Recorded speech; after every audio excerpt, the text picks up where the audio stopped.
Hello दोस्तों, स्वागत है आपका आपके अपने channel the exam helper GK में। तो दोस्तों, एनबीएस एग्जाम 2024 के लिए इतनी सारी पोस्ट के लिए हमारी कंप्यूटर की सीरीज चल रही है, जिसमें कंप्यूटर की क्लास 4 यहाँ पर आज हम करने वाले हैं। ठीक है, फोर्थ क्लास करने वाले हैं। जो आज का हमारा टॉपिक है दैट इज मेमोरी, यानी स्मृति। कंप्यूटर की स्मृति क्या होती है, मेमोरी क्या होती है, कितने टाइप्स की होती है, कौन कौन से इससे क्वेश्चन बन सकते हैं। पहले हम इसका थ्योरी सेक्शन देखेंगे, फिर हम इसका जो है एमसीक्यू यहाँ पर लगाने वाले हैं। तो थ्योरी के साथ साथ आपको एमसीक्यू यहाँ पर देखने को मिलने वाला है। ओके, तो चलिए बिना किसी देरी के स्टार्ट कर लेते हैं दोस्तों। और अगर आपने अभी तक हमारा जो चैनल है उसको सब्सक्राइब नहीं किया है, तो चैनल को जल्दी से एक बार सब्सक्राइब जरूर कर लीजिएगा। ठीक है, लाल का जो ब्लैक बटन होगा उसको दबा लीजिएगा। इसकी पीडीएफ आपको हमारे टेलीग्राम चैनल में दिखा देता हूँ आपको कहाँ मिलती है। ठीक है, ये हमारा टेलीग्राम चैनल है, आपको दिख रहा होगा ऊपर the exam helper GK Telegram. नीचे लिंक डिस्क्रिप्शन में मिलेगी। अगर लिंक वर्क ना करे तो यहाँ सर्च बार में जाना, द एग्जाम हेल्पर जीके लिख देना, आप इसे ज्वाइन हो जाएंगे। ठीक है, यहाँ पर पीडीएफ वगैरह अपडेट्स वगैरह जो भी होती है वो आपको मिल जाती है। और जो आपकी क्लासेस आप में से काफी स्टूडेंट पूछ रहे थे सर ये इस क्लासेस नहीं दिखती हैं, कहाँ दिखेंगी। तो देखिए, आप मेरे जो यूट्यूब चैनल है वहां जाएंगे, यहाँ प्लेलिस्ट सेक्शन में जाएंगे। यहाँ पर आपकी प्लेलिस्ट बनी हुई है, NVS Hindi, NVS English, NVS computer, NVS exam 2024। ठीक है, तो यहाँ पर आपको जो है ये सारी क्लासेस के अंदर मिल जाएंगी। ठीक है, जैसे है ना, तो इनको जाके एक बार चेकआउट कर लीजिएगा। ओके, ठीक है, चलिए तो अब स्टार्ट कर लेते हैं अपनी क्लास। ठीक है, बिना किसी देरी के चलिए, तो यहाँ से देख लेते हैं। और ये हमारी कंप्यूटर की क्लासेस हो चुकी है सारी, तो यहाँ पर आप देख सकते हैं इनको। ठीक है, बुक आपकी क्लास टोटल 7 हो चुकी है। 8वीं आज को आपको आज मिल जाएगी। हिंदी की क्लास 1 हुई है, सेकंड आपको आज मिल जाएगी। ठीक है, और ये ठीक है। हाँ, एक चीज और है दोस्तों, अभी आपका जो समर ऑफर चल रहा है, ठीक है, 14 से 16 मई तक टेक्स्ट बुक का समर ऑफर सेल चल रहा है, जिसमें आपको जो टेक्स्ट बुक का मॉक टेस्ट है वो 699 की जगह कितने का मिल जाएगा, 349 में आपको यहाँ पर देखने को मिल जाएगा। कितने में, 349 में आपको देखने को मिल जाएगा। इस पर भी आपको डिस्काउंट मिल जाएगा अगर आप मेरा कूपन कोड डाल देते हैं तो। ठीक है, कूपन कोड क्या है, V1NW47। ठीक है, और मॉक टेस्ट आपके किस लिए हेल्प करते हैं दोस्तों, मैं काफी बार बता चुका हूँ आपको कि मॉक टेस्ट जो है आपका जो आपकी प्रिपरेशन कैसी चल रही है, आपने कितना पढ़ा हुआ है, आपके कितने मार्क्स आ रहे हैं, इसको इम्प्रूवमेंट करने में हेल्प करते हैं। एनबीएस की सभी पोस्ट के लिए यहाँ पर मॉक टेस्ट अवेलेबल है। इसके अलावा ये केवल आपको एक पास वाई करना है, और इसमें आपको ऑल ओवर इंडिया के 18,000 से ज्यादा जो एग्जाम्स हैं इसमें कवर होते हैं। एक ही पास लेना है, उसमें सारे कवर हो जाएंगे। ठीक है, एनबीएस की सारी पोस्ट जैसे एमटीएस ये जो भी पोस्ट के वाले आप भरना चाहो सब आपको मिलेंगे। नीचे लिंक डिस्क्रिप्शन में कूपन कोड जब आपसे मांगे परचेस करने के लिए तो आप ये वाला डाल देना, इसका स्क्रीनशॉट ले लीजिए। ठीक है, और ये जेएसए की 45 डेज की स्ट्रेटेजी वीडियो नहीं देखी तो देख लेना। ये आपको कहाँ मिलेगा, जो मेरा मेन चैनल है जिसका नाम है द एग्जाम हेल्पर। ठीक है, द एग्जाम हेल्पर, वहां पर आपको ये मिल जाएगा जो मेरा मेन चैनल है। इसी तरीके से एमटीएस की भी मैं डाल रखी है। ठीक है, तो चलिए अब बिना किसी देरी के अपना जो टॉपिक है उसको स्टार्ट कर लेते हैं। ठीक है, चलिए, तो आज का हमारा टॉपिक है दोस्तों मेमोरी। मेमोरी क्या होती है, ठीक है, मेमोरी के बारे में पढ़ेंगे हम। चलिए, तो मेमोरी की डेफिनेशन यहाँ पर लिखिए।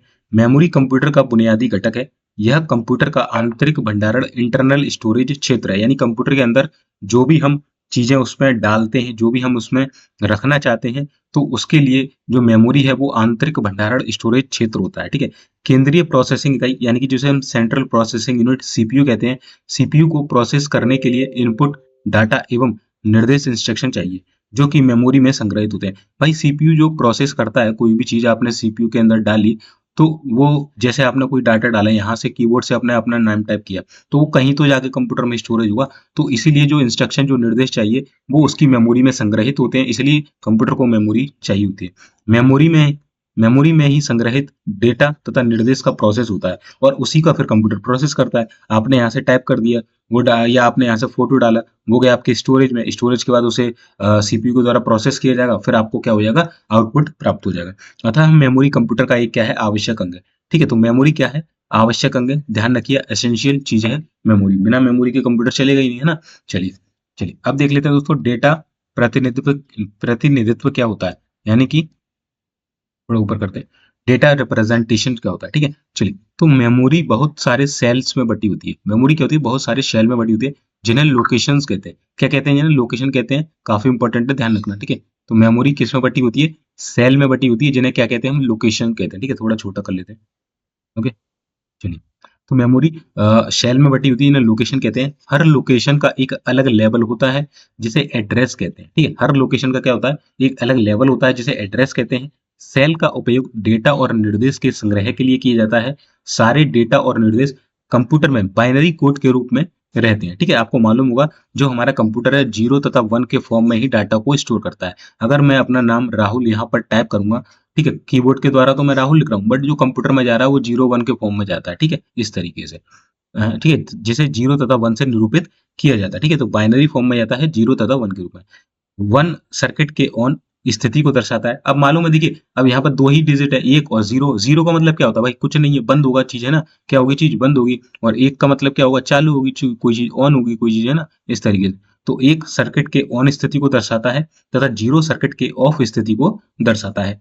लोकेशन में डेटा संग्रह को लिखना राइट तथा लोकेशन से डेटा प्राप्त करने को पढ़ना रीड कहते हैं। ठीक है, अगर मेमोरी किस में थी, सेल्स में बटी थी छोटे छोटे, है ना, जिन्हें क्या कहते हैं, लोकेशंस कहते हैं। और हर लोकेशन का एक अलग लेवल होता है जिसे एड्रेस कहते हैं। अब क्या होता है, इस लोकेशंस पे अगर आप मेमोरी को क्या करते हैं, डेटा संग्रह करते हैं तो उसे राइट कहते हैं, यानी कि आप अगर इसे स्टोरेज करते हैं इसमें डेटा को तो उसे लिखना कहते हैं।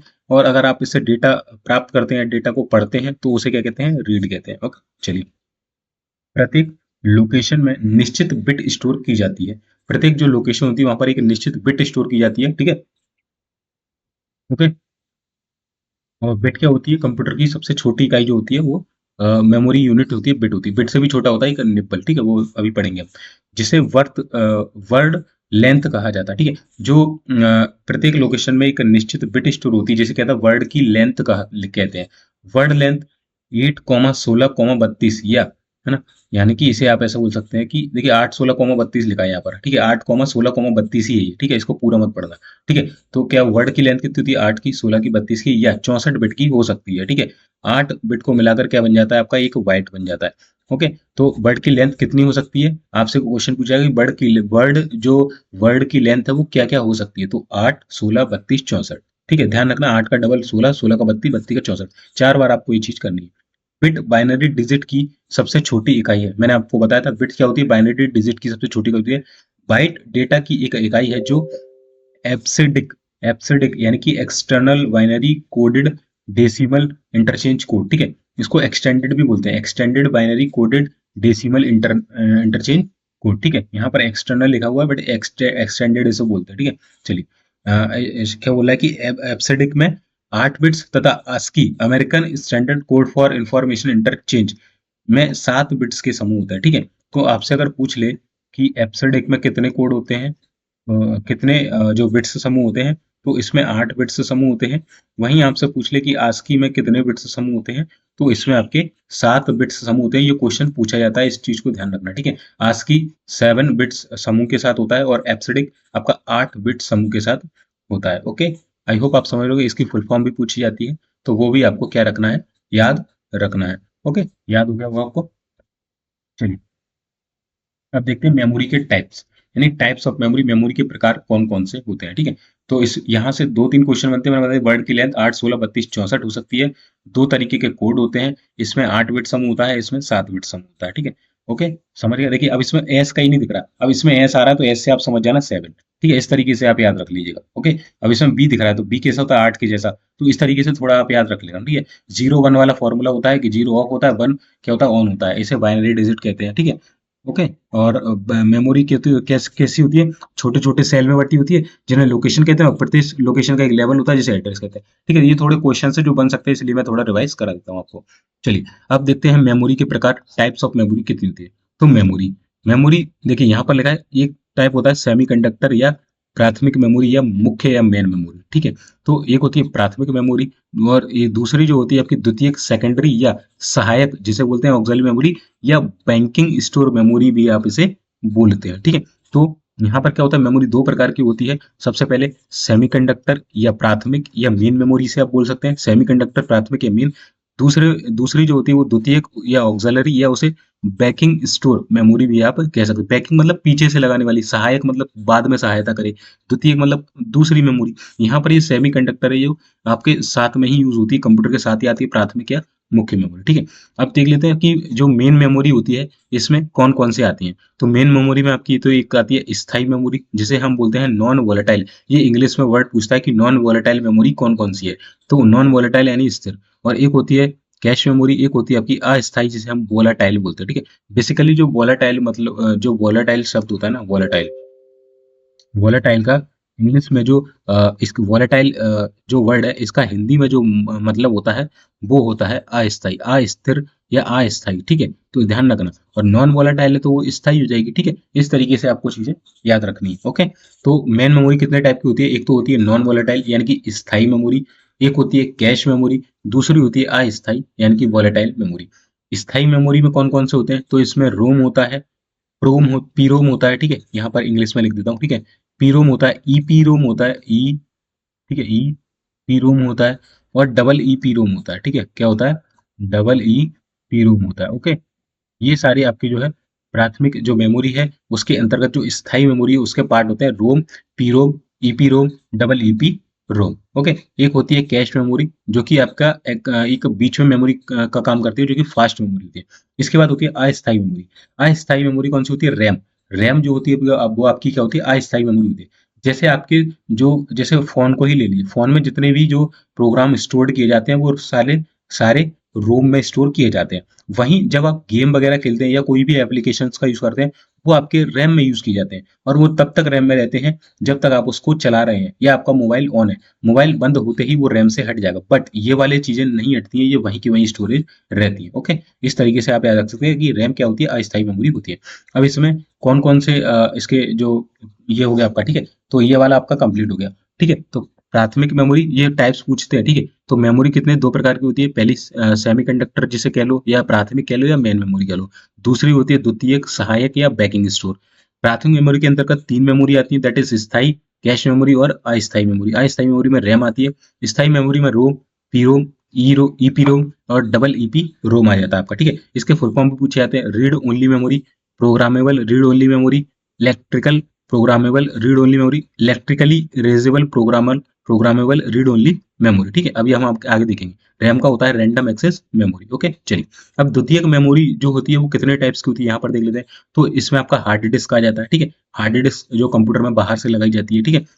मैग्नेटिक टेप पहले चलते थे, ठीक है। सीडी रोम हो गया आपका, फ्लॉपी डिस्क हो गया, है ना, पेन ड्राइव हो गई आपकी, डीवीडी हो गई आपकी, फ्लैश मेमोरी हो गई आपकी, है ना। ये सारे क्या होते हैं? आपके सेकेंडरी मेमोरी, सहायक मेमोरी या बैकिंग स्टोर का काम करते हैं, ठीक है। आपका जो मेमोरी कार्ड होता है वो भी क्या होता है? एक बैकिंग स्टोर होता है, सेकेंडरी मेमोरी के अंतर्गत आता है, ठीक है। चलिए, अब देख लेते हैं। मेमोरी अक्सर सेमीकंडक्टर स्टोरेज जैसे रैम और कभी-कभी दूसरे तीव्र तथा अस्थायी रूप में जाना जाता है, ठीक है। मेमोरी अक्सर सेमीकंडक्टर स्टोरेज जैसे रैम और कभी-कभी दूसरे तीव्र और अस्थायी रूप में जाना जाता है। मेमोरी शब्द चिप के रूप में प्रयोग होने वाले डाटा स्टोरेज को इंगित करता है, ठीक है। मेमोरी जो शब्द है वो चिप के रूप में चिप के रूप में प्रयोग होने वाले डाटा स्टोरेज को इंगित करता है, ठीक है। अपन बोलते हैं ना, चिप जो होती है एक तरीके की, उसको मेमोरी कार्ड बोल जाते हैं, ठीक है, इस तरीके से। परंतु स्टोरेज सामान्यतः उपयोग होने वाले स्टोरेज डिवाइस जैसे ऑप्टिकल डिस्क तथा हार्ड डिस्क इत्यादि मेमोरी और स्टोरेज मूल्य, विश्वसनीयता तथा गति आदि घटकों पर एक दूसरे से भिन्न है, ठीक है। परंतु जो इसके लिए जो डिवाइस जो उपयोग होते हैं वो क्या होते हैं? अलग अलग होते हैं, उनके उनके काम अलग होते हैं, उनकी सारी चीजें अलग होती है, ठीक है, इस तरीके से। अब देख लेते हैं, यहाँ पर बोला गया है सेमीकंडक्टर या प्राथमिक या मेन मेमोरी, या जिसे आप आंतरिक मेमोरी, इंटरनल मेमोरी भी आप इसे कहते हैं। ये क्या होती है? यहाँ इसके कितने टाइप्स होते हैं ये यहाँ पर पूरा बताया गया है। चलिए, तो देख लेते हैं। सेमीकंडक्टर या प्राइमरी, मेन मेमोरी और इंटरनल जो मेमोरी, आप अपना फोन खोलना, वहां पर एक इंटरनल मेमोरी होगा, दूसरा आपका मेमोरी कार्ड होगा, ठीक है। तो इंटरनल मेमोरी जो उसकी प्राइमरी मेमोरी होती है उसको कहा जाता है, ठीक है, ओके। चलिए, तो ये इसी के टाइप है, ठीक है। अगर आपसे पूछ ले कि प्राथमिक मेमोरी को अन्य किस नाम से आना था, तो सेमीकंडक्टर बोल सकते हैं, मेन मेमोरी बोल सकते हैं, या आंतरिक मेमोरी आप उसे बोल सकते हैं। चलिए, प्राथमिक मेमोरी को अक्सर मुख्य मेमोरी भी कहते हैं, जो कंप्यूटर के अंदर रहता है तथा इसके डेटा और निर्देश का सीपीयू के द्वारा तीव्र तथा प्रत्यक्ष उपयोग होता है, ठीक है। चलिए, अब इसमें हमने पढ़ा था कि प्राथमिक मेमोरी में चार तरीके की हमने पढ़ी थी। रोम, पीरोम, ईपीरोम, ठीक है, और एक था आपका डबल ई पी रोम। ये हमने चार तरीके की पढ़ी थी, तो देख लेते हैं इसकी क्या डेफिनेशन होती है। पहला है रोम। रोम या रीड ओनली मेमोरी, ठीक है। रोम या रीड ओनली मेमोरी एक ऐसी मेमोरी है जिसमें संग्रहित डेटा या निर्देश को केवल पढ़ा जा सकता है उसे नष्ट या परिवर्तित नहीं किया जा सकता है। तो ध्यान रखना, रोम के अंदर जो डाटा होता है, मैंने जैसे अभी बताया कि आपका फोन जब बनाया जाता है तो उसमें कुछ एप्लीकेशन जैसे कैमरा वगैरह हो गया, आपका और भी जो चीजें होती हैं जो उसकी मेन होती है, कॉल कॉल हो गया, मैसेजेस वाला ऐप हो गया, है ना, या उसके जो भी और बहुत सारे ऐप्स होते हैं उसमें। तो कुछ ऐप्स ऐसे होते हैं जिसमें केवल आप उसे पढ़ सकते हैं। अगर आप कैमरे की एप्लीकेशन को डिलीट करना चाहें तो वो वहां से डिलीट नहीं होगा, ठीक है। तो वो किस में स्टोर होता है, तो वो आपके रोम में स्टोर होता है, ठीक है। तो रोम में क्या होता है, इसमें संग्रहित डेटा को केवल क्या होता है, पढ़ा जा सकता है, उसे नष्ट या परिवर्तित नहीं किया जा सकता है। यह एक स्थायी यानी कि नॉन वॉलेटाइल मेमोरी होती है, जिसका उपयोग कंप्यूटर में डेटा को स्थायी रूप से देखने में किया जाता है, ठीक है। रोम क्या होती है, मदरबोर्ड के ऊपर स्थित एक सिलिकॉन की चिप है, जिसके निर्माण के समय ही निर्देशों को इसमें संग्रहित कर दिया जाता है। तो मैंने बताया था कि रोम क्या होती है, मदरबोर्ड के ऊपर स्थित एक सिलिकॉन की चिप होती है। क्या होती है, इस तरीके से सिलिकॉन की चिप होती है रोम, ठीक है, जो कि आपके मदरबोर्ड के ऊपर लगी होती है, जिसके निर्माण के समय ही निर्देशों को इसमें संग्रहित कर दिया था। जैसे मैंने बताया अभी आपको मोबाइल का उदाहरण देके कि जिसमें आपका जो कैमरे का एप्लीकेशन है, जब उसे फोन को बनाया गया था उसी समय उसको डाल दिया गया था। अब आप उसे मिटा नहीं सकते, केवल आप उसे पढ़ सकते हैं, उसका यूज कर सकते हैं, ठीक है। चलिए, कंप्यूटर को स्विच ऑन करने पर रोम में संग्रहित निर्देश या प्रोग्राम स्वतः क्रियान्वित हो जाते हैं। जैसे ही मान के चलो आपका फोन बंद था, आपने फोन चालू किया, तो वो सारे जो एप्स जो बंद हो गए थे वो फिर से ऑटोमेटिक स्टार्ट हो जाते हैं। कंप्यूटर को स्विच ऑफ करने के बाद भी रोम में संग्रहित निर्देश या प्रोग्राम नष्ट नहीं होता, ठीक है। और अगर आप फोन को बंद भी कर दें तब भी आपका जो कंप्यूटर का जो कैमरे का एप्लीकेशन है वो वहीं पर आपका स्थित रहता है, ओके। रोम में उपस्थित यह स्थायी program BIOS basic input output system के नाम से जाना जाता है, ठीक है। तो ये क्या बोल रहे हैं, जो कंप्यूटर को या मोबाइल को जो स्विच ऑन ऑफ हम करते हैं, उसको एक प्रोसेस होती है उसकी, बायोस, जिसे हम क्या बोलते हैं, बायोस बोलते हैं, बेसिक इनपुट आउटपुट सिस्टम के नाम से जाना जाता है, ठीक है। ओके, चलिए। तो क्या होता है, ये जब कंप्यूटर को या मोबाइल को बंद और चालू करते हैं तो उस दौरान जो प्रोसेस होती है उसको हम बोलते हैं बेसिक इनपुट आउटपुट सिस्टम, यानी बायोस बोलते हैं, ओके। चलिए, दूसरा है हमारा प्रोम। प्रोम क्या होता है, तो प्रोग्रामेबल रीड ओनली मेमोरी। यह भी स्थायी मेमोरी है। यूजर एक बार प्रोग्राम निर्देश को बर्न करने के बाद उसमें परिवर्तन नहीं हो सकता है, फिर वह साधारण रोम की तरह व्यवहार करता है, ठीक है। तो प्रोग्रामेबल रीड ओनली मेमोरी क्या होती है, यह भी एक स्थायी मेमोरी होती है। यूजर के द्वारा एक बार प्रोग्राम निर्देश को बर्न करने के बाद उसमें परिवर्तन नहीं हो सकता है, फिर वह साधारण रोम की तरह व्यवहार करेगा, ठीक है। ये इसका काम होता है पीरोम का। अगर एक बार आपने प्रोग्राम को निर्देश को बर्न कर दिया तो उसमें फिर परिवर्तन आप नहीं कर सकते, ठीक है। यानी प्रोग्राम बनाते समय उसमें रीड ओनली मेमोरी डाली गई थी। अगला होता है ई पीरोम।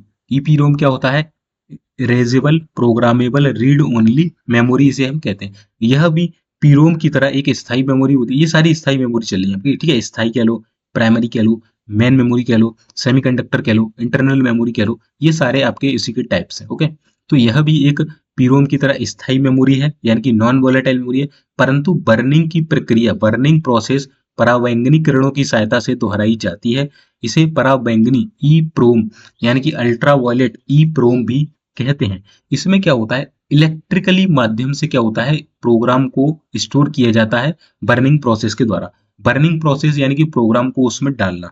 तो बर्निंग की जो प्रोसेस होती है वो इसमें इलेक्ट्रिकली फॉर्म में होती है, इसलिए इसके आगे क्या, सॉरी, इरेजेबल, ठीक है, इरेजेबल होगा, इरेजेबल फॉर्म में, ठीक है, ओके, इरेजेबल। परंतु बर्निंग की प्रक्रिया यानी कि पराबैंगनी किरणों की सहायता से दोहराई जाती है। बर्निंग यानी कि प्रोग्राम को जलाना, इसे पराबैंगनी ई प्रोम यानी कि अल्ट्रा वायलेट ई प्रोम भी कहते हैं। क्या कहते हैं, अल्ट्रा वायलेट ई प्रोम भी कहते हैं। रीड ओनली मेमोरी में प्रोग्राम या डाटा प्री इंस्टॉल होते हैं। रीड ओनली मेमोरी जो होती है यानी कि जो रोम होती है उसमें डाटा या जो प्रोग्राम होता है वो कैसा होता है, प्री इंस्टॉल होता है, यानी कि पहले से ही इंस्टॉल कर दिया जाता है।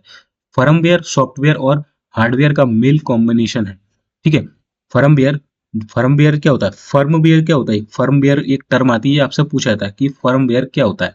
तो जब हम कोई भी नया कंप्यूटर लेते हैं, नया फोन लेते हैं, उसमें जो हमें प्री इंस्टॉल सॉफ्टवेयर जो मिलते हैं, है ना, उसको हम बोलते हैं फर्मवेयर। तो फर्मवेयर एक टर्म होती है, इसका मतलब होता है कि सॉफ्टवेयर और हार्डवेयर का जो कॉम्बिनेशन है वो मिलके फर्मवेयर कहलाता है। और इसमें जो भी आपके जो प्रोग्राम्स वगैरह होते हैं वो फर्म, फर्म का मतलब होता है कंपनी, कंपनी जब बनाती है डिवाइस को तभी उसे डाल देती है, ठीक है। तो फर्मवेयर सॉफ्टवेयर और हार्डवेयर का एक कॉम्बिनेशन होता है जिसे डिवाइस को बनाते समय उसमें इंस्टॉल किया जाता है, ओके।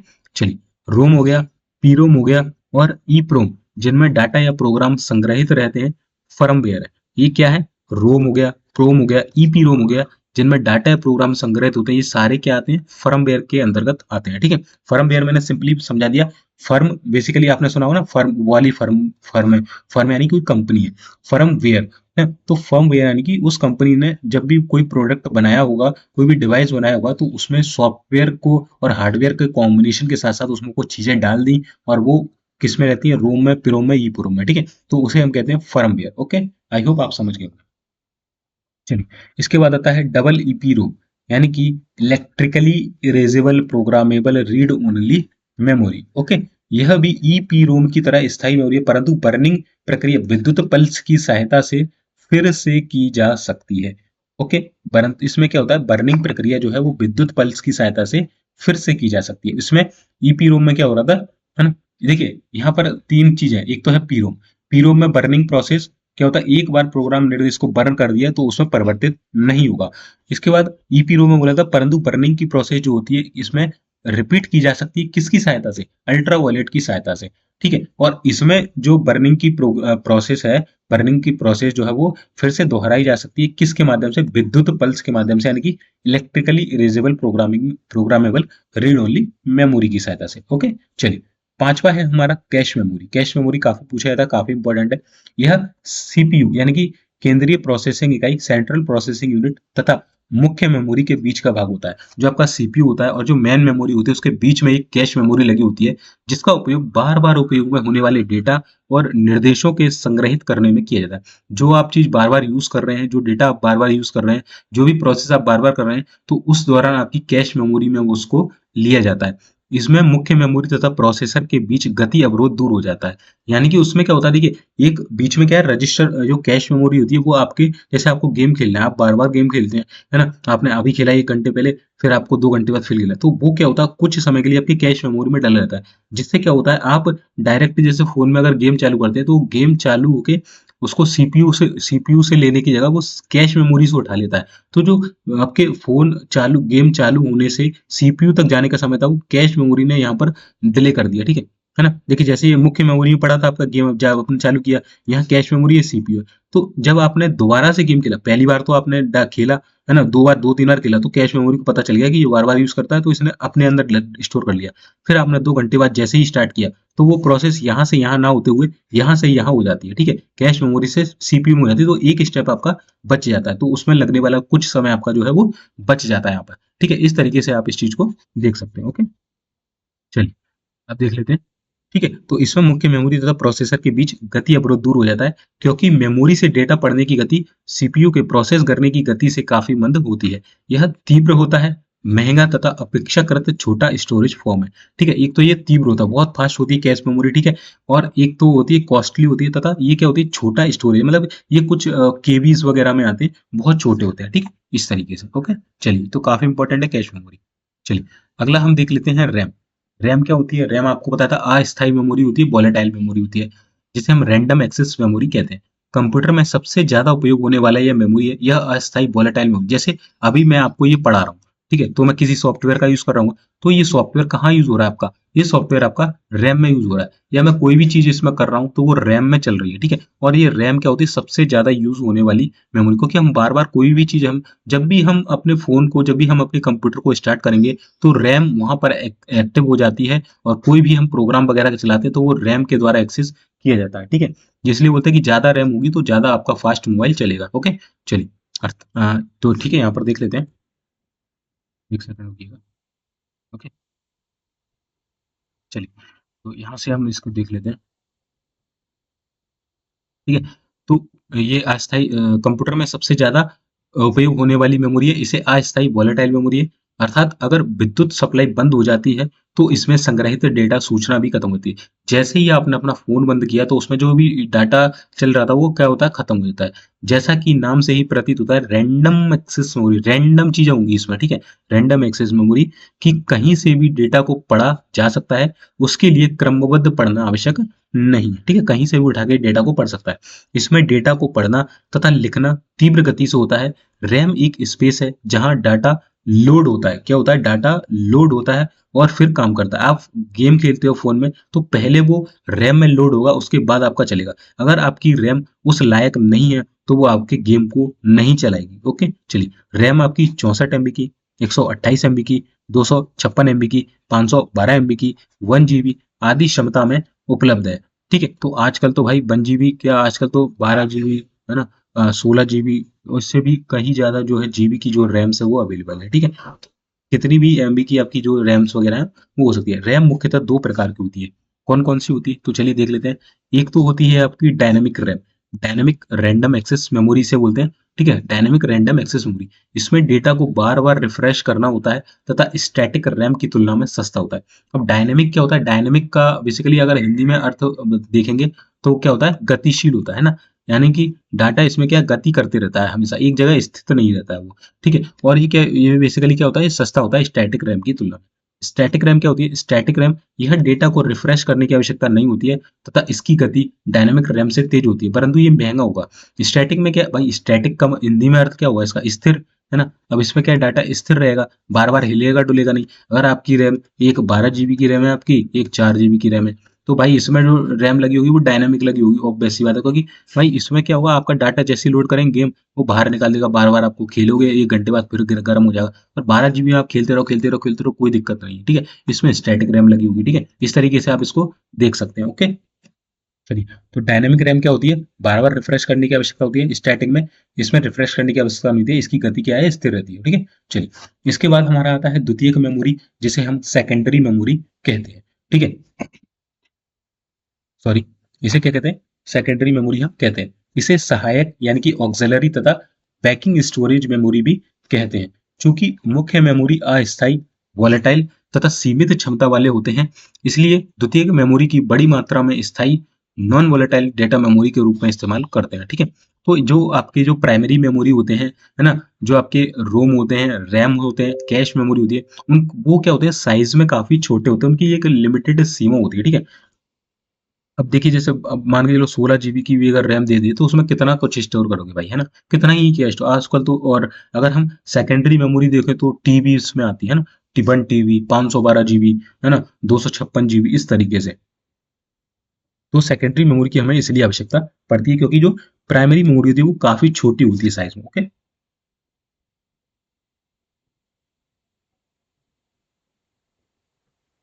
एक सेकंड रुकिएगा दोस्तों।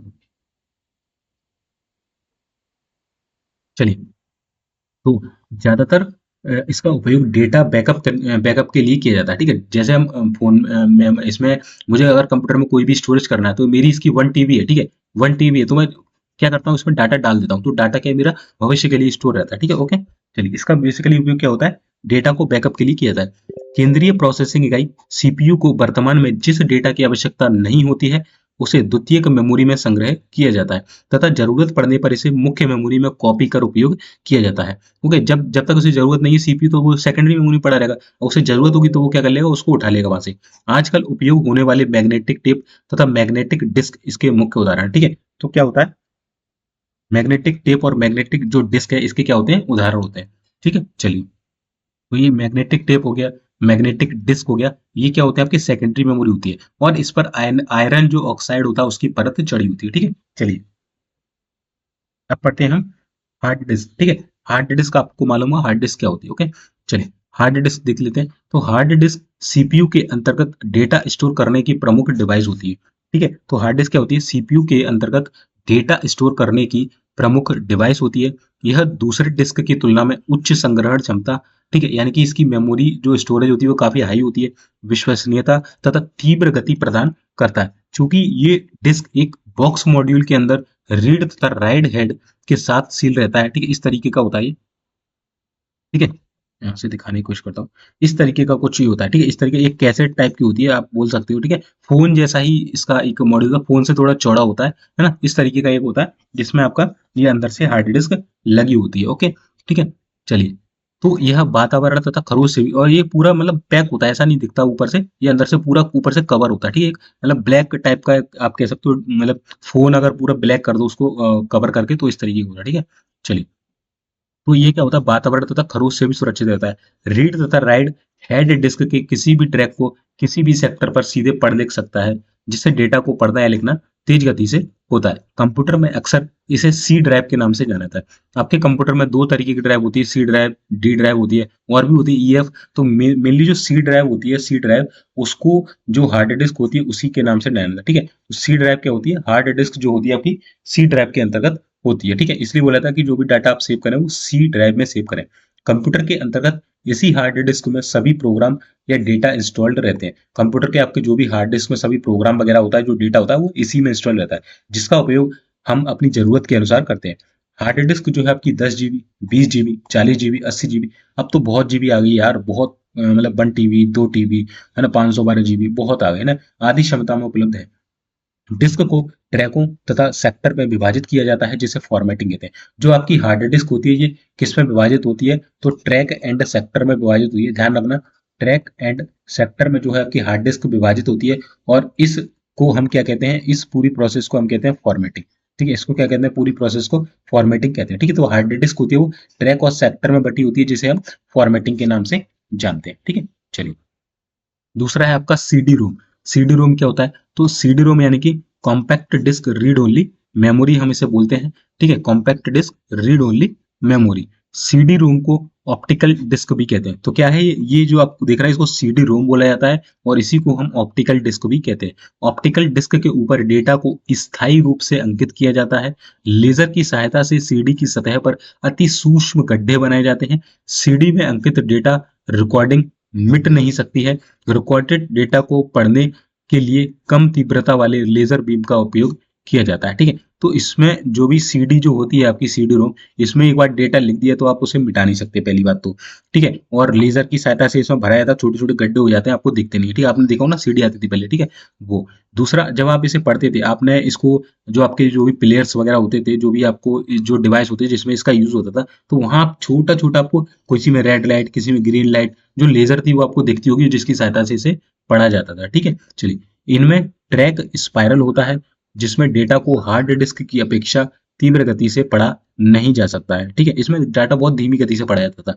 साधारणतः सीडी रोम की संग्रह क्षमता 640 MB होती है। सीडी से डेटा प्राप्त करने के लिए सीडी ड्राइव तथा सीडी में डेटा को डालने के लिए सीडी राइटर की आवश्यकता होती है।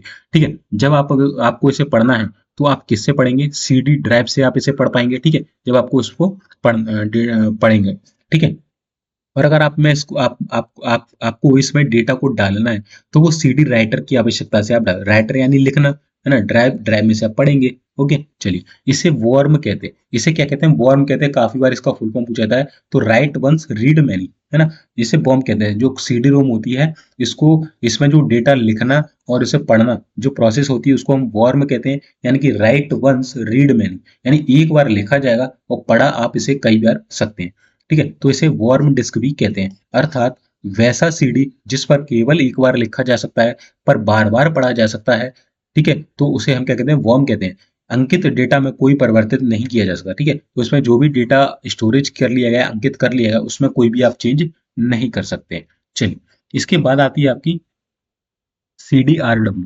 ठीक है, क्या आती है आपकी CDRW। ओके, CDRW का फुल फॉर्म होता है कॉम्पैक्ट डिस्क रीड राइट कह सकते हो, या CDR कॉम्पैक्ट डिस्क री राइटेबल। ठीक है, रीड या राइट या री राइटेबल आप इसे बोल सकते हैं। ठीक है, वैसे इसका जो फुल फॉर्म होता है बेसिकली जो मेन होता है कॉम्पैक्ट डिस्क री राइटेबल। ओके, क्या पढ़ेंगे, री राइटेबल।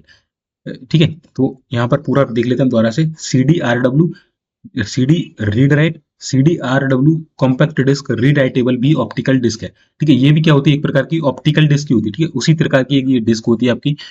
इसमें क्या होता है, परंतु इसमें क्या होता है, संग्रहित डेटा को मिटाया या परिवर्तित किया जा सकता है। यहाँ बोला ना रीराइटेबल, यानी कि दोबारा से आप उसको डेटा को उसको मिटा के उसमें फिर से नई चीज डाल सकते हैं। ठीक है, तो रीराइटेबल यानी दोबारा से लिखना। ओके, इसलिए इसको रीराइटेबल कहते हैं। लेजर के द्वारा सीडी में डेटा संग्रह सीडी के सतह पर सूक्ष्म गड्ढे के परावर्तन में परिवर्तन कर दिया जाता है, तथा लिखे हुए सीडी में परिवर्तन करने के लिए फिर से लेजर का उपयोग किया जाता है।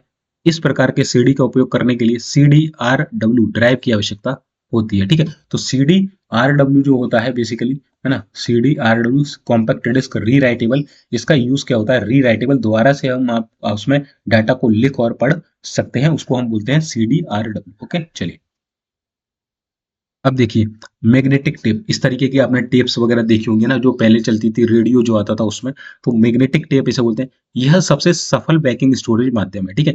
वास्तव में हम लोग गानों के संग्रह तथा रिकॉर्डिंग के लिए जो कैसेट उपयोग करते थे, यह उसी सिद्धांत पर कार्य करता है, ठीक है। जो इस तरीके की कैसेट्स आप यूज करते थे, इसी तरीके का जो आपका मैग्नेटिक टेप है वो होता था, ठीक है, जो कि सफल माना गया था सबसे। मैग्नेटिक टेप 2400 से 3600 फीट लंबा, 2400 से 3600 फीट लंबा तथा पॉलिस्टर का बना होता है।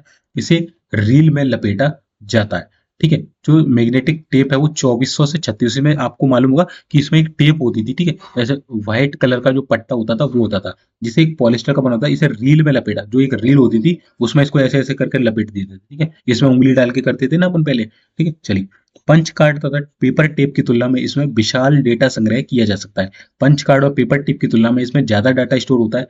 टेप में डेटा को कितनी बार भी लिखा, मिटाया, परिवर्तित किया जा सकता है। जो टेप है उसमें क्या था, डेटा को कितनी बार भी आप लिख सकते हो, उसे मिटा सकते हो, परिवर्तित कर सकते हो, तथा इसके लिए मैग्नेटिक टेप ड्राइव की आवश्यकता होती थी। जो मैग्नेटिक टेप ड्राइव है उसकी आवश्यकता होती थी।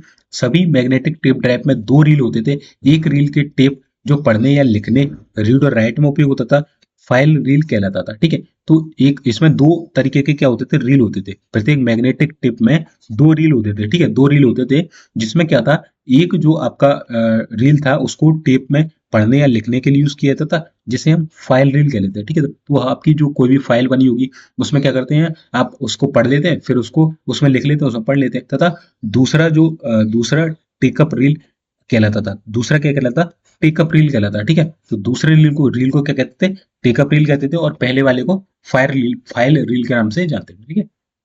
चलिए, इसके बाद आता है आपका फ्लॉपी डिस्क।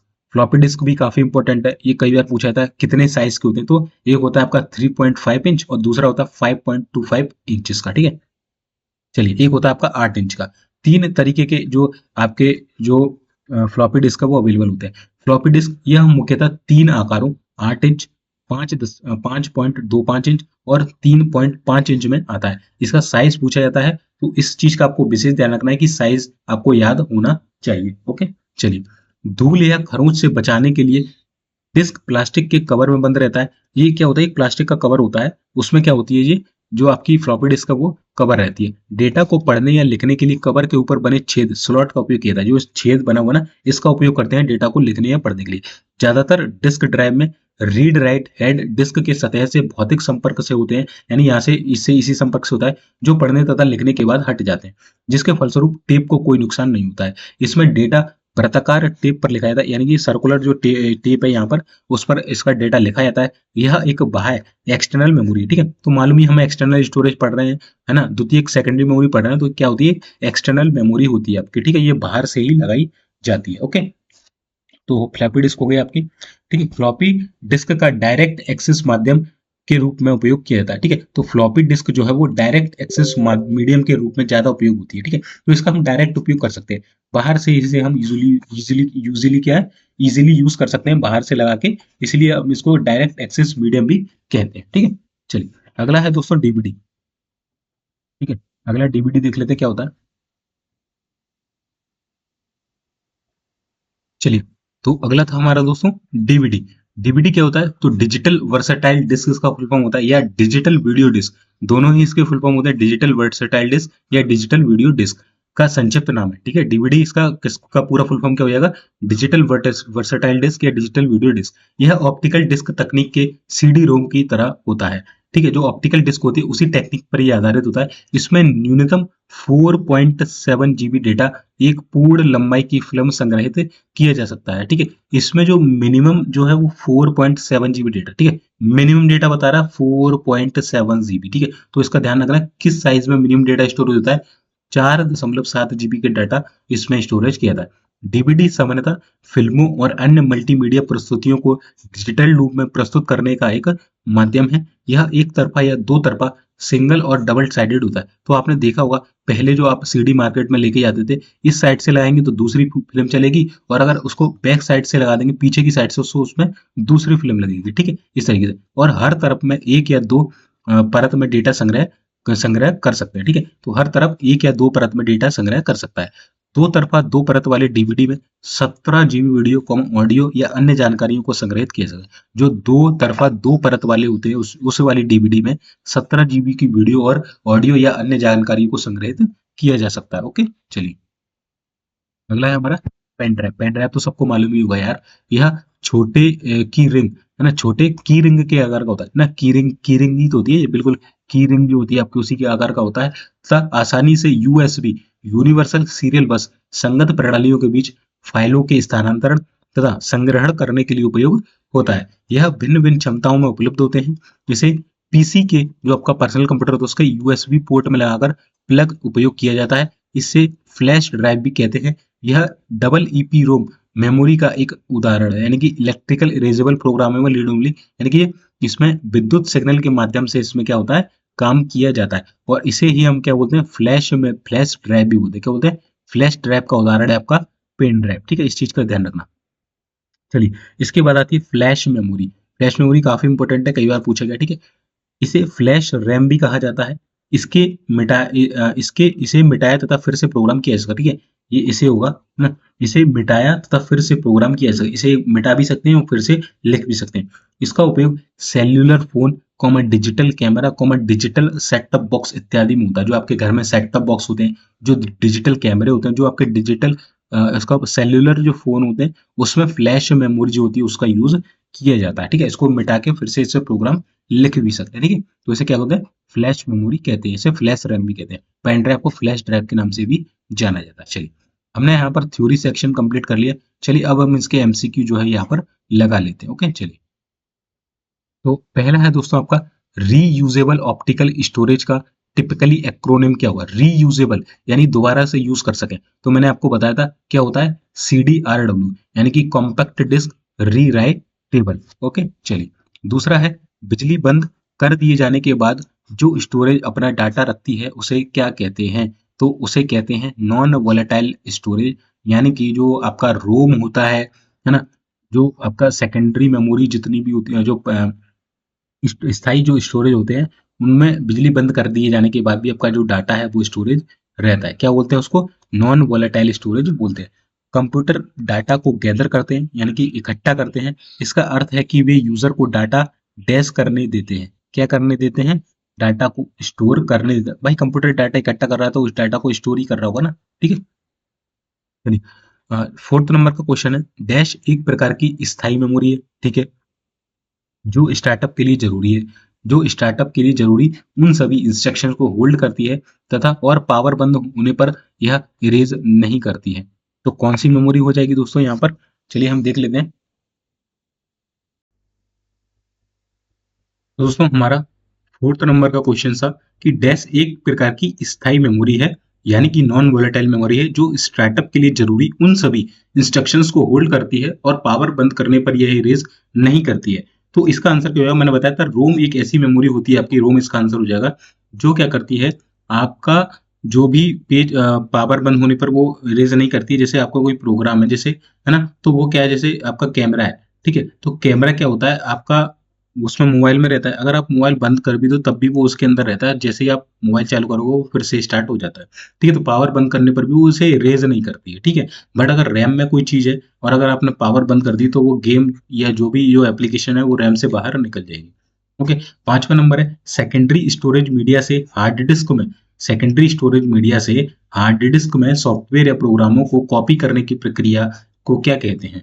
तो इस चीज को कहते हैं इंस्टॉलेशन। क्या कहते हैं, इंस्टॉल। आपने देखा होगा ना कि बाहर से मेमोरी कार्ड लगा के मोबाइल फोन में हम कोई चीज इंस्टॉल कर लेते हैं उसमें, या हार्ड डिस्क जो होती है, आपने देखा हो कई बार आप कंप्यूटर फॉर्मेट कराने गए होंगे तो वहां पर वो अपनी हार्ड डिस्क लगाता है और उसमें कुछ सॉफ्टवेयर को वहां पर वो इंस्टॉल कर देता है। ओके, चलिए। सिक्स नंबर है, आपके कंप्यूटर में निम्नलिखित में से कौन सी मेमोरी दर्शाता है। ठीक है, तो कौन सा मेमोरी दर्शाता है आपके कंप्यूटर में, तो रैम दर्शाएगा। ठीक है, लैन नहीं होता है ना। सीपीयू सीपीयू तो सीपीयू मेमोरी थोड़ी ना, डीएसएल डिजिटल सब्सक्राइबर लाइन है, ये भी नहीं, यूएसबी भी अलग है ना, ये सब अलग है। रैम आपकी मेमोरी दर्शाता है। जब पीसी पर किसी डॉक्यूमेंट पर आप काम करते हैं तब डॉक्यूमेंट अस्थायी रूप से कहाँ होता है, तो अस्थायी रूप से कहाँ होता है, रैम में होता है। ये बात मैंने आपको बताई थी कि जब आप कोई भी आपका जो प्रोग्राम है वो रन हो रहा है तो वो कहाँ पर रन होता है, रैम के अंदर वो रन होता है। ठीक है, चलिए 8वें नंबर का क्वेश्चन है, ऐसे एप्लीकेशंस के लिए मैग्नेटिक टेप प्रैक्टिकल नहीं है जिनमें डेटा शीघ्र रिकॉल किए जाना है, क्योंकि टेप टेप कैसी होती है, एक सिक्वेंशियल एक्सेस मीडियम होती है। ठीक है, यानी एक सिक्वेंस में चीज चलती है, ऐसे होता है ना टेप इस तरीके से, तो उसमें क्या है, यहाँ से ये चलेगी, ये चलेगी, ये सिक्वेंस से चीजें चलती हैं इसमें। तो इसमें क्या होता है, इसमें डाटा को आप शीघ्र रिकॉल नहीं कर सकते हैं। ठीक है, तो ये क्या होती है, ये मैग्नेटिक टेप प्रैक्टिकल नहीं है ऐसे एप्लीकेशन के लिए जिसमें शीघ्र डाटा हमें आवश्यकता पड़ती है, क्योंकि इसमें सिक्वेंशियल एक्सेस मीडिया होता है। पहले आप पूरा घूम के आइए, उसके बाद आपको फिर दोबारा चाहिए तो फिर घूम के आइए, इस तरीके से चलते हैं। ठीक है, चलिए हार्ड डिस्क वगैरह है या और भी कोई अदर जो स्टोरेज डिवाइस है उसमें आप कहीं से भी कोई भी चीज एक्सेस कर सकते हैं। चलिए, कंप्यूटर में कितने प्रकार की मेमोरी पाई जाती है, तो मैंने बताया था कंप्यूटर में दो प्रकार की मेमोरी पाई जाती है। एक तो आपकी होती है प्राइमरी मेमोरी, ठीक है, जिसे आप इंटरनल मेमोरी कहते हैं, मेन मेमोरी कहते हैं, सेमीकंडक्टर मेमोरी कहते हैं।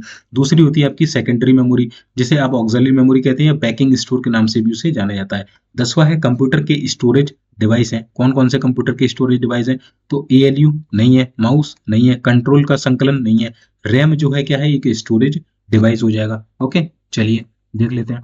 ठीक है, अगला क्वेश्चन है दोस्तों, कंप्यूटर के जिस भाग में डेटा एवं प्रोग्राम रखे जाते हैं उसे क्या कहते हैं, तो वह भी बताया था कि मेमोरी में ही तो उसके डेटा और प्रोग्राम को रखा जाता है, क्योंकि उसी में तो आप स्टोर करके रखेंगे चीजों को। 12वें नंबर का प्रश्न है दोस्तों कि कंप्यूटर की मुख्य मेमोरी क्या होती है, तो क्या होती है मुख्य मेमोरी, भीतरी, भीतरी यानी कि इंटरनल। ठीक है, इंग्लिश में आएगा आपके लिखा हुआ है इंटरनल मेमोरी, यानी कि मेन मेमोरी कौन सी होती है। ठीक है, तो मेन मेमोरी कौन सी होती है आपकी, भीतरी मेमोरी यानी कि इंटरनल मेमोरी आपकी होती है। ठीक है, चलिए फ्लॉपी डिस्क किस प्रकार की मेमोरी से संबंध रखती है, तो फ्लॉपी डिस्क जो है वो एक्सटर्नल मेमोरी, बाह्य मेमोरी है, सेकेंडरी मेमोरी। ठीक है, सेकेंडरी मैंने बताया था ना, जो सेकेंडरी मेमोरी होती है, बैकिंग स्टोर जो होते हैं, जो बाहरी सोर्स से जो है वो उनको लगाया जाता है, तो वो होते हैं आपके फ्लॉपी डिस्क। क्या है, एक एक्सटर्नल मेमोरी आपकी यहाँ पर कहलाएगी। ओके, चलिए 14th नंबर का दोस्तों हमारे यहाँ पर क्वेश्चन है, 14 नंबर का क्वेश्चन हम देख लेते हैं। ओके, चलिए तो दोस्तों 14 नंबर का क्वेश्चन है, निम्न में से कौन सा सत्य है, सही बताना है आपको। CD ROM drive expansion slots में लगाए जाते हैं, चलिए इसको देख लेते हैं अभी। फ्लैश में प्रोग्राम स्थायी होते हैं, इसको भी देख लेते हैं। रोम में प्रोग्राम स्थायी होते हैं, ये बिल्कुल सही है आंसर। ठीक है, जो आपकी रोम होती है तो उसमें प्रोग्राम स्थायी होते हैं। सीडी रोम में प्रोग्राम दोबारा लिखे जा सकते हैं, नहीं। सीडी आर डब्ल्यू में प्रोग्राम जो है वो सीडी आर डब्ल्यू में दोबारा प्रोग्राम लिखे जा सकते हैं, इनमें से कोई तो होगा नहीं। ठीक है, फ्लैश में प्रोग्राम स्थायी होते हैं, नहीं। रोम में आपका जो है प्रोग्राम क्या होते हैं, स्थायी होते हैं। ओके, चलिए इसमें एक्सपेंशन स्लॉट्स नहीं लगाए जाते हैं सीडी रोम में, सीडी रोम नहीं होता, सीडी आर डब्ल्यू होता है, जिसमें क्या होता है वो लेजर के द्वारा उसमें करता है। ठीक है, वो होता है। चलिए 15वें नंबर का हमारा दोस्तों प्रश्न है, रैंडम एक्सेस मेमोरी निम्नलिखित में से किसे कहा जाता है, तो रैम का फुल फॉर्म होता है आपका रैंडम एक्सेस मेमोरी। कंप्यूटर बंद होने पर डैश के कंटेंट्स निकल जाते हैं, किसके, मेमोरी के। कौन सी मेमोरी के कंटेंट निकलते हैं, तो रैम के निकलते हैं। ठीक है, यहाँ ठीक है, इस तरीके से भी क्वेश्चन पूछ सकता है, किसके कंटेंट निकल जाते हैं, मेमोरी, मेमोरी में किसके कंटेंट निकलते हैं, तो रैम के कंटेंट जो है वो आपके निकल जाते हैं। ओके, चलिए 17वें नंबर का प्रश्न है, कंप्यूटर में स्थायी मेमोरी के लिए किन वस्तुओं का प्रयोग किया जाता है, तो दोस्तों कंप्यूटर में स्थायी मेमोरी के लिए आप फ्लॉपी डिस्क का यूज कर सकते हैं, टेप चुंबकीय टेप का यूज कर सकते हैं, हार्ड डिस्क का, ठीक है, हार्ड डिस्क का यूज कर सकते हैं, और ऑप्टिकल डिस्क यानी कि सीडी का यूज आप कर सकते हैं, जो सीडी डीवीडी होती है उसका यूज कर सकते हैं स्थायी मेमोरी के लिए। ठीक है, ओके, तो ये सभी आप क्या कर सकते हैं, यूज कर सकते हैं। अस्थायी के लिए क्या होता है, रैम होती है। ओके, चलिए रैम किस प्रकार की मेमोरी है, तो रैम आपकी मुख्य मेमोरी है, मेन मेमोरी है, प्राइमरी मेमोरी है, ठीक है, इंटरनल मेमोरी है, और आपका सेमीकंडक्टर मेमोरी है। चलिए सुपर कंप्यूटर के फ्लॉपी की क्षमता कितनी होती है, तो सुपर कंप्यूटर के फ्लॉपी की क्षमता जो होती है वो 500 एम होती है, कितनी होती है, 500 एम होती है। ओके, चलिए हार्ड डिस्क ड्राइव्स को डैश स्टोरेज माना जाता है, तो हार्ड डिस्क ड्राइव कैसी होती है, स्थायी होती है, यानी कि नॉन वोलेटाइल होती है। ठीक है, ये आपसे प्रश्न, ये वाला वाक्य पूछा जाता है आपसे, स्थायी है अस्थायी, ये कम पूछा जाता है, वॉलेटाइल है या नॉन वॉलेटाइल, तो वॉलेटाइल जहां पर भी लिखा हुआ, ठीक है, तो अब देखिए बोला टाइल, टाइल माने जो टाइल लगी होती है वो बोला, बोला यानी बोलना, तो जो टाइल बोलने वाली होगी वो चुप बैठेगी क्या, तो वो तो गति करेगी यानी कि अस्थायी होगी, ठीक है। तो जो नॉन वोलेटाइल होगी वो क्या होगी, स्थायी होगी, और जो बोलने वाली टाइल होगी वो कैसी होगी, अस्थायी टाइल यहाँ पर कहलाएगी, ठीक है। इस तरीके से आप याद कर सकते हैं।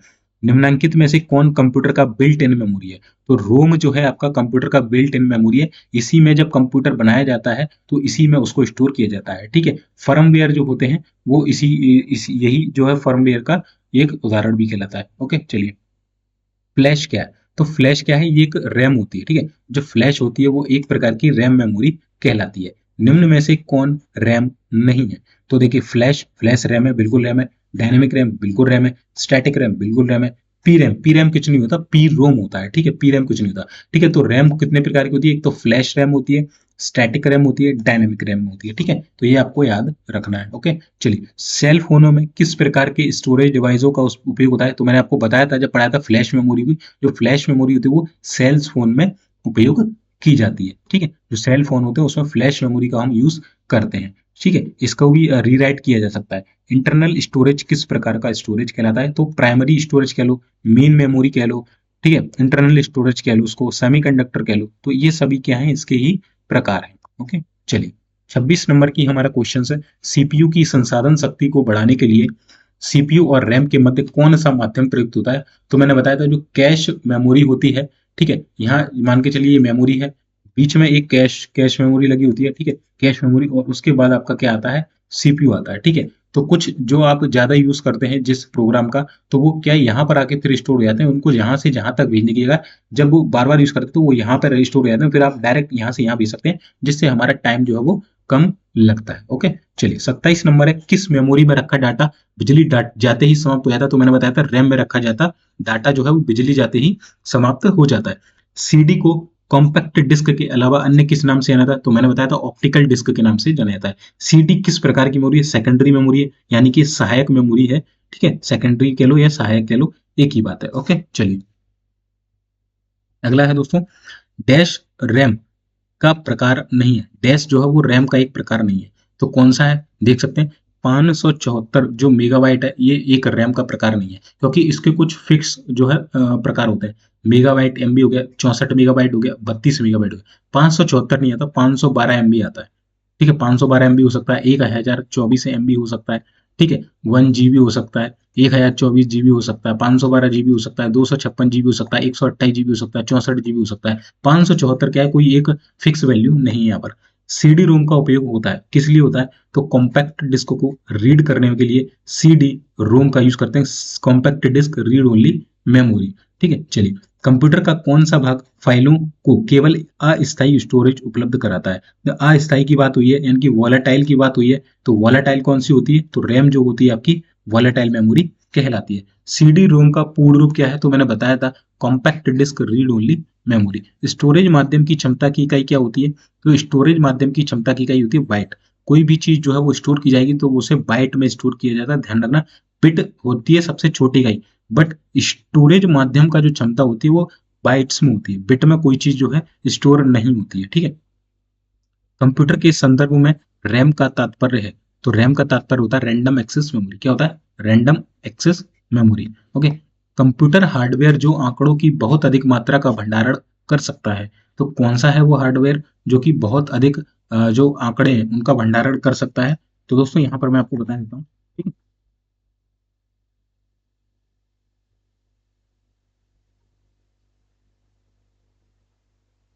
एक सेकंड रुकिए दोस्तों। तो देखिए दोस्तों, अगला क्वेश्चन क्या था हमारा, कि कंप्यूटर हार्डवेयर जो आंकड़ों की बहुत अधिक मात्रा का भंडारण कर सकता है, उसका आंसर क्या होगा दोस्तों, तो इसका आंसर हो जाएगा आपका चुंबकीय टेप और डिस्क, ए और बी दोनों। ऊपर एक तो तीनों तो होगा नहीं, क्योंकि तीन तो ऑप्शन नहीं, ए और बी तो दोनों ही है ना। चुंबकीय टेप में भी और डिस्क में भी आप बहुत अधिक मात्रा में डाटा का स्टोरेज कर सकते हैं। मेमोरी शब्द किससे संबंधित है, तो स्टोरेज से संबंधित हो जाएगा मेमोरी शब्द, मेमोरी कह लो स्टोरेज की बात है ना। चलिए, निर्माण के समय रिकॉर्ड किया गया डिस्क का कंटेंट जिसे यूजर चेंज या इरेज नहीं कर सकता है निम्नलिखित होता है, क्या होता है, केवल रीड, केवल आप उसे पढ़ सकते हैं, ठीक है ना। और ये किस में होता है, आपका रोम में होता है, रीड ओनली मेमोरी। ओके चलिए, डैश सबसे कॉमन प्रकार की स्टोरेज डिवाइसेस है, कौन सी कॉमन प्रकार की स्टोरेज डिवाइस है, तो आपकी जो मैग्नेटिक टेप होती है ये सबसे कॉमन प्रकार की स्टोरेज डिवाइसेस है। सीडी से आप क्या समझते हैं, तो सीडी में हम पढ़ और लिख दोनों सकते हैं, ठीक है, सीडी से हम पढ़ और लिख सकते हैं। सेव कर, कंप्यूटर बंद करने पर भी आपका डाटा यथावत होगा, किस में होगा, यानी कि सेव करने के बाद कंप्यूटर को अगर हम बंद भी कर दें तब भी हमारा डाटा वैसा की वैसा रहेगा, तो वो होता है आपका सेकेंडरी स्टोरेज डिवाइसेस में। जो बाहर से स्टोरेज डिवाइस लगाए जाते हैं, जो एक्सटर्नल स्टोरेज डिवाइस है, उसमें आपका डाटा जो है वो सुरक्षित रहता है सेव करने के बाद। ओके, चलिए, किसी स्टोरेज मीडियम में स्टोर की जा सकने वाली डाटा की अधिकतम मात्रा को क्या कहते हैं, तो उसको बोलते हैं स्टोरेज क्षमता। किसी स्टोरेज, कोई भी स्टोरेज माध्यम है, जैसे कि मान के चलिए हार्ड डिस्क है, ठीक है, हार्ड डिस्क स्टोर करने वाली डिवाइस है एक, तो बोल रहा है कि स्टोर की जा सकने वाली अधिकतम जो मात्रा होगी उसको क्या बोलेंगे, तो उसको बोलेंगे उसकी स्टोरेज की कैपेसिटी, यानी कि स्टोरेज की क्षमता उसको बोलेंगे यहाँ पर। ओके, चलिए, 43 नंबर का हमारा क्वेश्चन है, जब आप इसमें सेव करते हैं तो आपका डाटा तब भी सुरक्षित रहेगा जब कंप्यूटर को बंद कर दिया जाता है। तो अभी पढ़ा था हमने सेकेंडरी स्टोरेज डिवाइस, ठीक है। CDRW डिस्क डैश यहाँ पर लिखा हुआ है का इंटरनल डिस्क की तुलना में तेज एक्सेस होता है, ऑप्टिकल डिस्क के रूप में है, इसलिए इसे एक ही बार राइट किया जा सकता है। भाई साहब, एक बार कैसे, रीड राइट है, ठीक है, तो ये तो गलती हो गया। में फ्लॉपी डिस्क की तुलना में कम डाटा आता है, नहीं, फ्लॉपी में कम आता है, फ्लॉपी में तो इंचेस की होती है, छोटी छोटी डाटा आता है, ठीक है।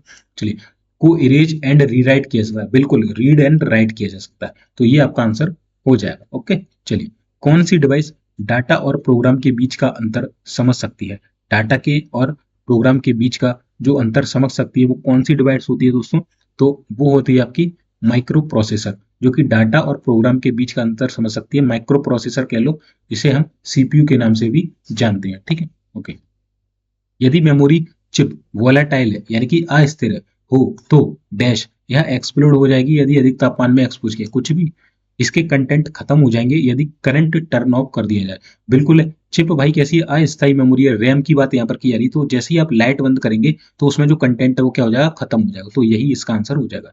रीड ओनली मेमोरी की कौन सी विशेषता उसे उपयोगी बनाती है, रोम जानकारी को आसानी से अपडेट किया जा सकता है, ये देखते हैं अपन। रोम में डाटा को खतरा नहीं होता है, बिजली ना होने पर भी वो उसमें रहता है, बिल्कुल सही बात है कि रोम में डाटा को खतरा नहीं होता है। ओके, इसमें केवल एक ही बताना था, तो ये सबसे उपयोगी है।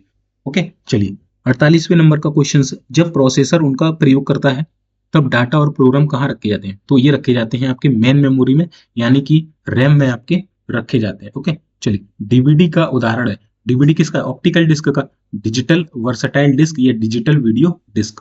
स्टोरेज मीडिया के रूप में निम्न में से क्या सीडी रोम के फायदे हैं, सीडी रोम के फायदे क्या है, बृहद स्तर पर डाटा और जानकारी स्टोर करने का सीडी रोम कम से कम एक खर्चीला है, एक कम खर्चीला इन एक्सपेंसिव तरीका है, ठीक है, तो ये बिल्कुल फायदा है। मैग्नेटिक डिस्क की तुलना में सीडी रोम डिस्क डाटा और जानकारी जल्दी ही पुनः प्राप्त की जा सकती है, ऐसा कुछ नहीं, ठीक है, ये गलत है। मैग्नेटिक मीडिया की अपेक्षा सीडी रोम कम गलती करे, ऐसा कुछ नहीं, गलती थोड़ी ना करती है, ये सभी तो आएगा ही नहीं, ठीक है। तो पहला है बृहद स्तर पर डाटा को स्टोर करना, ठीक है, और सीडी रोम का एक कम खर्चीला एक्सपेंसिव तरीका है, ठीक है। चलिए, निम्न में से कौन से घटकों के विषय में स्टोरेज और मेमोरी भिन्न है, तो कौन से घटकों के विषय में स्टोरेज और जो मेमोरी है वो भिन्न है, ठीक है, कीमत या मूल्य के, विश्वसनीयता के और गति के, तो तीनों ही मामले में क्या होते हैं, ये भिन्न होते हैं, ठीक है। जैसे आप अगर देखिए, दो तरीके के स्टोरेज डिवाइस होते हैं, ठीक है, पहले होते थे हार्ड डिस्क, है ना, हार्ड डिस्क, ठीक है, हार्ड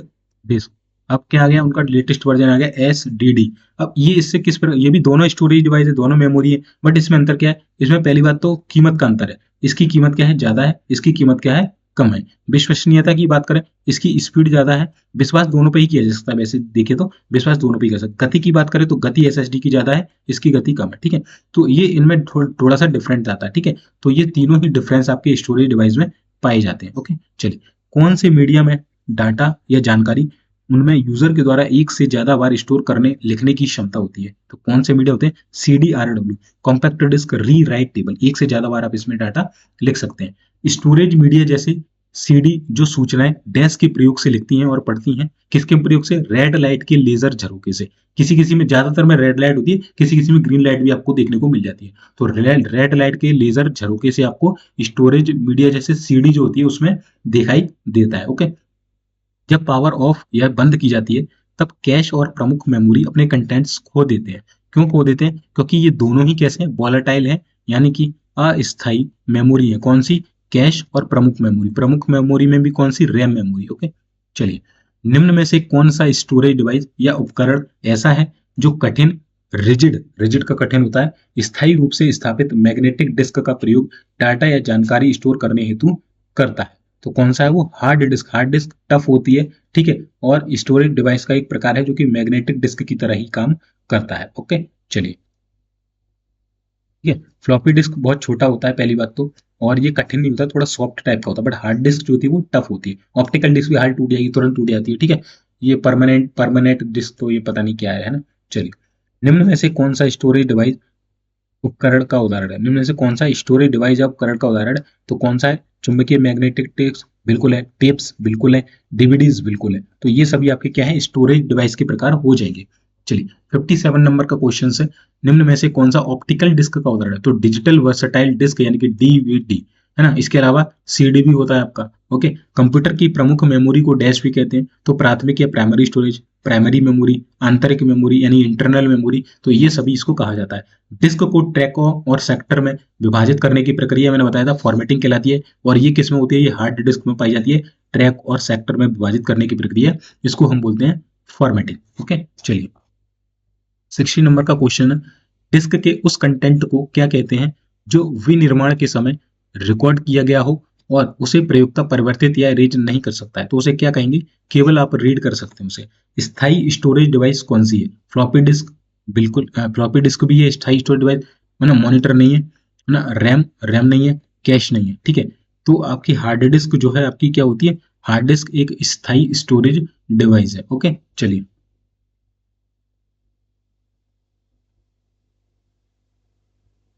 अगला है दोस्तों 62 नंबर का, कंप्यूटर की स्पेस को क्या कहते हैं?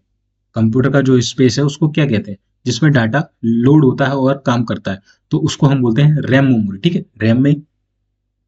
रैम में ही जो आपका डाटा है वो लोड होता है और कंप्यूटर पर वर्क स्टार्ट हो जाता है। किसी स्टोरेज लोकेशन को आइडेंटिफाई करने के लिए प्रयुक्त नाम या नंबर को क्या कहते हैं? किसी स्टोरेज लोकेशन को आइडेंटिफाई करने के लिए प्रयुक्त नाम या नंबर को, तो मैंने बताया था कि जो आपका मेमोरी है वो छोटे छोटे सेल्स में बटा होता है। इन सेल्स को लोकेशंस कहा जाता है, और प्रत्येक लोकेशंस का एक लेवल होता है और उस लेवल को एड्रेस कहा जाता है। ये मैंने आपको शुरू में ही हेडिंग में पढ़ा दिया था, ठीक है। चलिए, रैम निम्नलिखित में से किसका एक उदाहरण है? तो रैम आपका वॉलेटाइल मेमोरी है, अस्थायी मेमोरी है। ओके, चलिए, निम्न में से कौन सा स्टोरेज माध्यम नहीं है? हार्ड डिस्क है, फ्लैश ड्राइव है, डीवीडी है, सीडी है। कीबोर्ड आपका इनपुट डिवाइस है, ठीक है। चलिए, 66 है, डैश में वॉलेटाइल चिप होते हैं, डाटा या इंस्ट्रक्शंस को अस्थायी रूप से स्टोर करता है। कौन करता है? तो रैम आपका वॉलेटाइल होता है और डाटा को अस्थायी रूप से स्टोर करता है। कंप्यूटर का कौन सा भाग सूचना को स्टोर करने में सहायक होता है? तो आपका डिस्क ड्राइव जो होते हैं स्टोर करने में सहायक होता है। रैम में स्टोर की गई सूचना वॉलेटाइल मानी जाती है, जिसका अर्थ है कि वह स्थायी रूप से नहीं है, केवल अस्थायी रूप से होती है, ठीक है। चलिए, देरी से बचने के लिए अगले डाटा या इंस्ट्रक्शंस को प्रोसेस करने के लिए स्टोरेज है कैश। मैंने बताया था ना, बीच में कैश मेमोरी लगी होती है, मेन मेमोरी और सीपीयू के बीच में, ठीक है। चलिए, अगला है दोस्तों, रैम व सेकेंडरी स्टोरेज डिवाइस प्राथमिक तौर पर डैश की दृष्टि से भिन्न होते हैं। कैसे? उनमें पीरियड डाटा स्टोर किया जाता है, तो इस दृष्टि से क्या होते हैं? भिन्न होते हैं। उनमें पीरियड डाटा स्टोर किया जाता है। ओके, चलिए, रैम स्थायी है, रैम भाई अस्थायी है, गलत हो गया। रैम इनपुट स्वीकार करती है, सेकेंडरी स्टोरेज डिवाइस नहीं, ये भी गलत हो जाएगा। जिस तरीके से उनमें डाटा स्टोर होता है, रैम व सेकेंडरी स्टोरेज डिवाइस प्राथमिक तौर पर डैश की दृष्टि से बना होता है, तो उनमें पीरियड डाटा स्टोर किया था, उसकी दृष्टि से क्या होते हैं? अलग अलग होती है, ठीक है। चलिए, 71 नंबर का क्वेश्चन है, यदि प्रयोक्ता को सीपीयू में तत्काल उपलब्ध सूचना की जरूरत हो तो यह स्टोर डैश की जानी चाहिए, कहां पर? रैम में स्टोर की जानी चाहिए अगर जरूरत है तो, ठीक है। चलिए, रैम का पूर्ण रूप रैंडम एक्सेस मेमोरी। निम्न में से किस मेमोरी चिप की गति अधिक है? तो किस मेमोरी चिप की गति अधिक है दोस्तों? डी रैम है और एस रैम। मैंने बताया था स्टैटिक रैंडम एक्सेस मेमोरी की गति अधिक होती है, क्योंकि स्टैटिक होती है, स्थिर होती है। ये डायनेमिक है तो इसकी गति बदलती रहती है, ठीक है। चलिए, 3.5 इंच की फ्लॉपी ड्राइव किस प्रकार की डिवाइस है? तो यह एक स्टोरेज डिवाइस है 3.5 इंच की, ठीक है। 8 इंच बताया था मैंने आपको, और एक 5 बताया था, और एक 3.5 इंच बताया, ठीक है। 5 बताया था, 5.25 था, है ना। मैं आपको दिखा देता हूँ, ठीक है। 5.25 था, आई थिंक। से चलते हैं अपन, ठीक है, देखिए यहाँ से मैं आपको दिखाता हूँ, ये यहाँ पर लिखा देखिए 5.25 इंचेस, 3.5 इंचेस और 8 इंचेस, तीन प्रकार की आपकी जो फ्लॉपी डिस्क है वो यहाँ पर आपकी देखने को आपको मिलती है। ओके, चलिए तो हम वापस चलते हैं।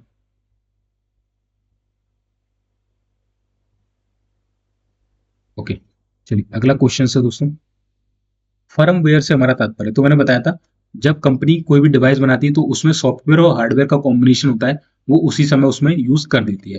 प्रोग्रामों का सेट निर्माण के समय कंप्यूटर को रीड ओनली मेमोरी में प्री इंस्टॉल किया जाता है। ठीक है, तो ये होता है आपका फर्मवेयर, है ना, रोम में स्टोर किया जाता है। निम्नलिखित में से क्या स्टोरेज डिवाइस का उदाहरण नहीं है? कौन सा नहीं है स्टोरेज डिवाइस का उदाहरण? सीडी है, फ्लॉपी है, डीवीडी है, हार्ड डिस्क है। रैम स्टोरेज डिवाइस का उदाहरण, वैसे देखिए स्टोरेज डिवाइस है बट एक्चुअल में जो स्टोरेज डिवाइस नहीं कहेंगे, क्योंकि बिजली जाते ही डाटा चला जाएगा, इनमें बिजली जाने के बाद भी डाटा रहेगा। ठीक है, चलिए रैम वोलेटाइल मेमोरी है, क्योंकि इसमें डाटा रिटर्न करने के लिए इसे सतत पावर सप्लाई की, यानी कि सतत यानी कि निरंतर कंटिन्यूस पावर सप्लाई की जरूरत होती है इसकी, इसलिए रैम कैसी है? एक वोलेटाइल मेमोरी, अस्थायी मेमोरी है।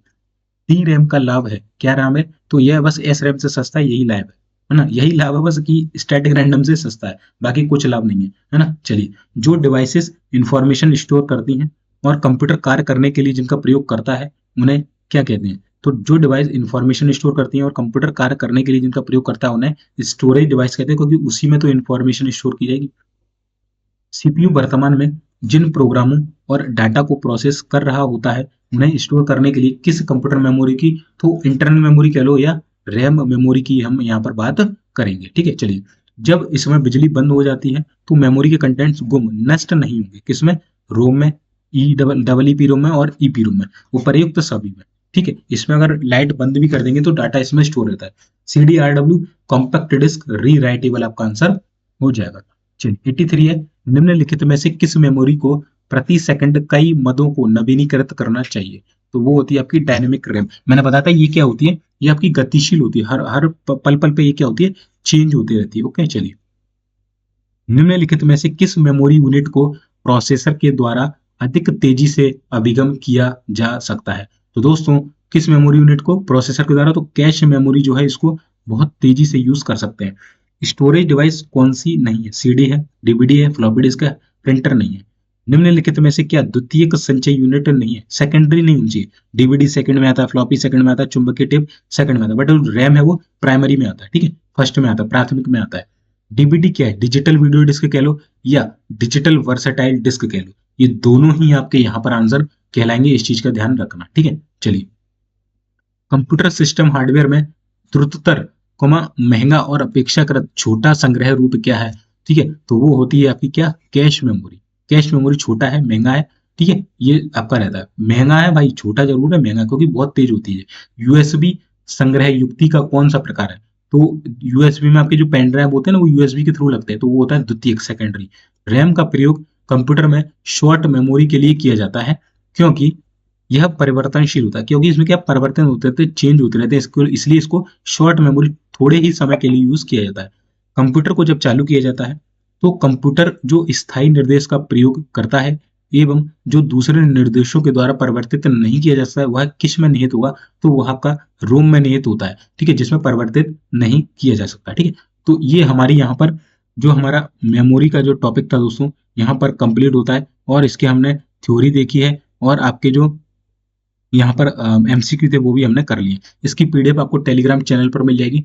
ठीक है, वहां से आप ले लेना और इन दोनों चैनल को सब्सक्राइब कर लेना, यहाँ पर अपडेट्स देता हूँ, यहाँ पर आपको क्लासेस वगैरह प्रोवाइड की जाती है। ठीक है, वीडियो देखने के लिए आपका बहुत बहुत धन्यवाद। वीडियो को जल्दी से लाइक कर दो, दोस्तों के साथ शेयर कर देना, और चैनल पर सब्सक्राइब नहीं किया तो सब्सक्राइब जरूर कर देना।